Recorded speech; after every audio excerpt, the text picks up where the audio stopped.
Let's bring in Jonathan Chaplin, head of the U.S. communications team at New Street Research, and Jim Lewis, director of the Technology and Public Policy Program at the Center for Strategic and International Studies. It's great to have you both here. And Jonathan, why do you think the airlines, to some extent, dropped the ball here? So I think, Kelly, the spectrum went through a process where we had a couple of years to vet the implications of it being repurposed for terrestrial use. And the airlines didn't speak up during that process. We got all the way to the end of that process, approved the spectrum for terrestrial use, then went through an auction where carriers spent an enormous amount of money to buy that spectrum in order to deploy it for terrestrial use. And at the end of all that, the airlines suddenly decided that there was an issue with the spectrum being used by the carriers. The carriers certainly did nothing wrong in this process. They've paid an enormous amount of good money for spectrum that they were told that they could use for terrestrial purposes. Mm-hmm. They're not doing anything wrong in wanting to deploy it near airports either.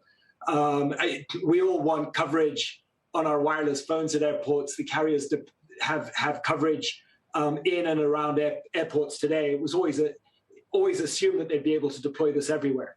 It's, and I take your point. They paid billions of dollars to the government for this spectrum, so it's weird for the government, to some extent under the FAA, to now be concerned. Jim, have they built the 5G towers too close to airports? Can they move the towers, and would that solve the issue, which apparently they interfere with a plane's altimeter, so especially in poor weather conditions, this could be a concern. What do you think is going on here? There is no interference. This is a made-up story.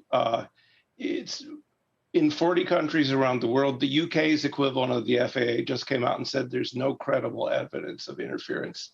So the phone companies, after paying $84 billion, thought they were going to be able to use this spectrum. And FAA didn't like losing the tussle to some extent. Look, airlines they're in a sensitive spot. It's a tough business right now. And we understand why they're concerned. And they had to live through some very unhappy incidents with the 737 MAX, right? But there's no credible evidence that there's a real problem here. So this is just, it's not the first time it's happened in Washington. Usually it's to get money out of the government. You pay for people to relocate.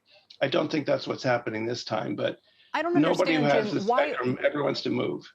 They're also warning about our already fragile supply chain being disrupted because the cargo flights into airports are going to be a problem. So do we know that it's apples to apples? If you look, and I've heard people say we don't know necessarily how close the cell towers are to major European airports relative to American ones. Do we know for a fact that it's apples to apples?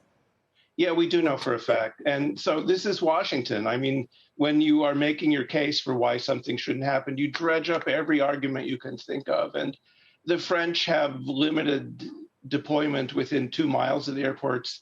Other countries don't have any limitations. So this is a problem that other people have solved.